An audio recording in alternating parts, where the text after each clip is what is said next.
Holsizlik bu ayrim insonlar uchun juda tanish holat. Agar holsizlik tanamizda ayrim qismida og'riqlar bilan, bosh og'rig'i, tanani ayrim qismini og'riqlari bilan yoki shamollash bilan birga kelgan bo'lsa, unda yechimi oson.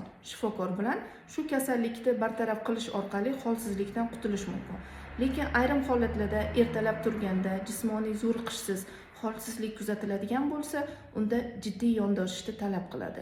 Bunday holatlarda qondagi gemoglobin, ferritinni aniqlash, vitamin D miqdorini aniqlash, undan tashqari qalqonsimon bezini funksiyasini aniqlash yoki gormonal fonni aniqlash orqali yoki onkolog vrach bilan onkologik kasalliklar bor yo'qligini istisno qilish, ya'ni yana bir holat bor, ya'ni tushkun kayfiyat, depressiya bor yo'qligini bartaraf qilish orqali holsizlikdan qutulish mumkin.